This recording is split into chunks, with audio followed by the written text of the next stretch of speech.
welcome to the Cinema Gold Show. I'm your host, Larry Elise. Today we're diving into the latest box office news and giving our review of Don't Breathe 2. First, we'd like to thank our sponsor, Poddex, for sponsoring this episode. Poddex are unique interview questions and episode starting prompts in the palm of your hand. So whether you're a new podcaster or existing broadcaster looking to grow your audience or get more engagement, you're going to want to check out poddex.com. And use the promo code Larry21, that's Larry 21, for 10% off your first order. Check them out today. They have physical versions of their decks, or you can download the app and download their app, and then have digital copies of those decks. So let's get started with the latest box office news.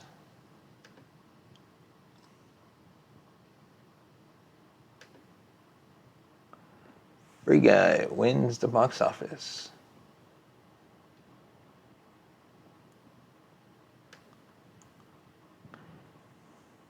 Free Guy has been a hit at the box office lately, and let's dive into the numbers. Shawn Levy's Free Guy has had a long, strange road to the big screen. The project was one of 20th Century Fox's projects that saw its development and production play out amidst the merger with Disney. And while the studio has demonstrated confidence in the movie, that attitude has primarily been visible because of the constant release date delays during the COVID pandemic. The video game-inspired film stars Ryan Reynolds, originally dated to come out on July 3rd, 2020, aka a year ago. But now it's finally playing in theaters and appears to be doing quite well. If we take a look at the top 5 movies in the box office from this past weekend, you'll see Free Guy has made $28 million, with Don't Breathe 2 making almost half that at $10 million, and then Jungle Cruise at 3 with $9 million, Respect at $8 million, and the Suicide Squad at $7.5 million, with that being airing in theaters and on HBO Max at the same time. And then Space Jam's ending at number 10 with only $1 million. Unlike Craig Gillespie's Cruella and Kate Shortland's Black Widow, Disney made the decision not to make Free Guy one of their hybrid theatrical streaming releases. And it seems that strategy is putting people in seats. There were predictions last week from Deadline, for one, that suggested the movie would be very fortunate to make as much as $20 million in its first 3 days. The movie wound up demolishing those expectations with its $28.4 million haul. You might notice that the total isn't much bigger than the amount that James Gunn took in last weekend, but context explains why one is viewed as a success and the other as a disappointment. For starters, there's the budget, and the DC Comics blockbuster cost at least $60 million more to make, according to reported numbers. But far more significant is the fact that it's a comparison between established IP and an original feature. Soon, however, Free Guy will itself be considered part of Disney's family of intellectual properties, as the studio has already expressed their satisfaction with the movie's performance. Late Saturday night, following on the heels of an impressive opening night, Ryan Reynolds announced to his followers that interest in a sequel was already being expressed, though when exactly we may get a Free Guy 2 is unclear. The film itself still has a road ahead of it to become profitable. It may cost less to make the Suicide Squad, but it still carries a 9-digit price tag, but appears to be on the right path, with the market still depressed by the continued existence of COVID-19. Especially now due to increasing Delta variant numbers, Free Guy will need to demonstrate some legs in order to be totally successful.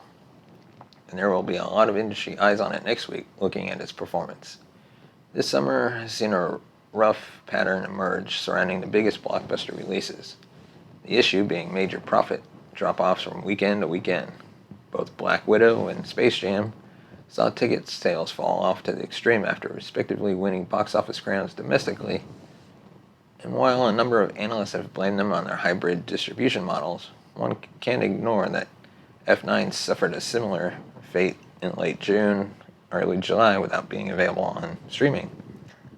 Will Free Guy be able to join F9, A Quiet Place Part 2, Spiral from the Book of Saw as one of the few titles to keep the top spot 2 weekends in a row in summer 2021? We'll have to wait and see.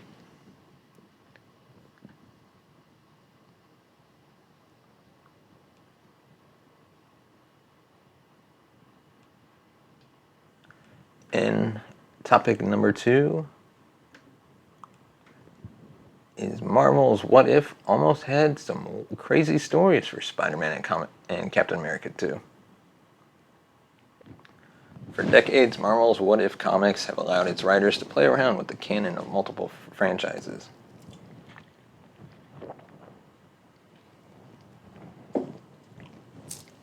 And Disney's well-received animated series is doing the same with the MCU.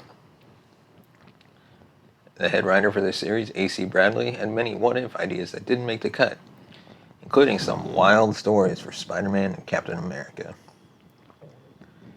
The writer recently spoke to Vanity Fair about a few of those ideas, with one of those pitches actually serving to land her the head writing job for What If, so you know it had to be good. Bradley spoke about her idea for Captain America, which still had Steve as a super soldier, but not in the way Marvel envisioned it. According to her, quote, "My idea was if Steve fell off the train, we would jump forward in time. Steve Rogers is the kind of man that when he believes something is right, he goes to the end of the earth to do it, but he actually is not a very good soldier. He doesn't follow orders, so if he's brainwashed by Hydra to believe that Hydra is right, he's going to go full throttle." Bradley explained that because Marvel executives already had an installment in mind where Peggy Carter took the serum instead of Rogers, her premise was deemed too similar to also be packed into what-if episodes, at least in Season 1. Though, like we said, it was a solid enough pitch to earn the job, providing her an opportunity to make many other bonker ideas happen. Unfortunately, that wasn't the only creative idea that Bradley suggested for What If that was squashed instead of becoming an episode. Bradley shared her pitch that combined a bit of classic literature with Spider-Man's origin story, though the folks at Marvel weren't quite as psyched about the idea as she was. For the sake of the children who do seem to love Spider-Man, given the number of animated shows for the character, it totally tracks that Marvel wasn't on board with turning him into some horrific monster in a strange narrative. Still, you have to appreciate that Bradley managed to soften that blow by bringing the Marvel Zombies episode to animated life, as that's something comic fans have wanted to see for some time now. That said, I'm still a little bummed we won't see either of the above premises in animation. But maybe there's a shot at more of Bradley's left field ideas happening down the road in Season 2. So what do you think about those two ideas for potential what-if episodes? Let us know in the comment section below, or send us a tweet from right above there at Cinema Gold Show, or you can leave us a comment at Instagram at The Cinema Gold Show. And you can catch new episodes of Marvel's What If on Disney Plus on Wednesdays.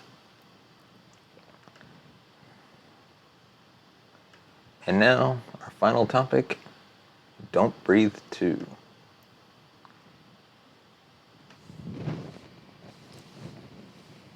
Excuse me.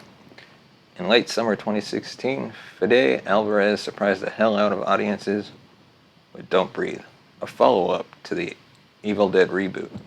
The film successfully turned the typical home invasion setup on its ear, and with a complicated trio of protagonists and a shocking villain, it unleashes a series of dark twists that keep you guessing about the way things are going to turn out.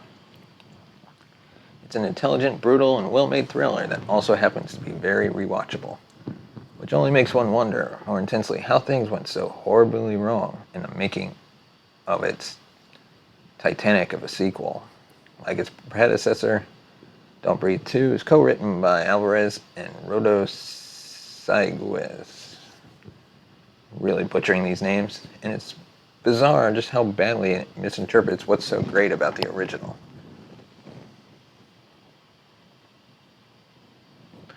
Gone are the complicated and sympathetic characters, not to mention the unique approach to subgenre, and what's left is the expectation that we're supposed to root for a murderer/rapist in a plot that manages to be both disappointingly basic and ludicrously stupid. It's successfully just as hardcore as its predecessor as far as vicious violence is concerned, but by the time the third act rolls around, it doesn't inspire screams and gasps so much as it inspires embarrassed laughter. Not bothering to make any kind of connection to the first movie, Don't Breathe 2 begins an indeterminate amount of time after we left blind madman Norman Nordstrom, and opened with a shot of a young girl trying to get away from a burning house. Cutting to 8 years later, we learn that the said young girl is named Phoenix, and she has been adopted by Nordstrom as his new daughter to replace the one that was killed in a car accident years before. He trains her to be a survivor, having her run various tests and drills, but also forces her into a sheltered life and rarely lets her leave the house. The movie then orchestrates another home invasion, albeit this time, those doing the invading are personality-lacking thugs. Led by a creep named Raylan, their target is Phoenix, whom they hope to capture after killing Nordstrom. And while their true motive is maintained as a mystery throughout most of the film, it should be known that the ultimate answer is far, far dumber than anything you can imagine while listening to this review. There's no arguing against the fact that Stephen Lang's Norman Nordstrom is the greatest aspect of Don't Breathe. But what's so puzzling about the sequel is that it seems to totally misinterpret what could be previously appreciated about the character.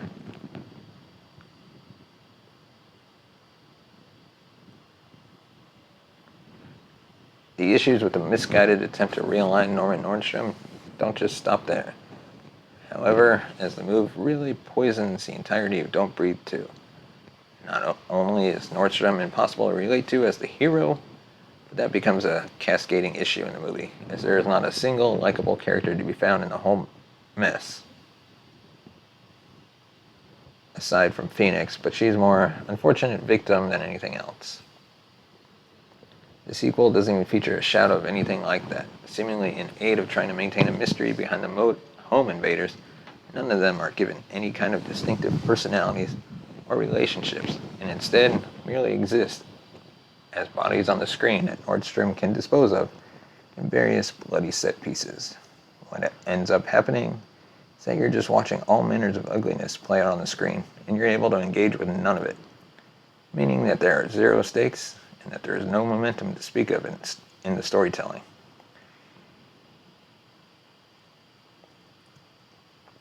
To the credit of Don't Breathe 2, the movie doesn't commit the cardinal sin of sequels by just being the same story as its predecessor, told it in a different way, despite the return of the home invasion setup. But its actual approach isn't much better than that. It subtracts so much of what was great about the original and makes a huge miscalculation in changing the focus. And then problems continue to compound with its paper-thin characters and utterly ridiculous secret plot. If you have a desire to maintain your present appreciation of Don't Breathe, definitely skip this film.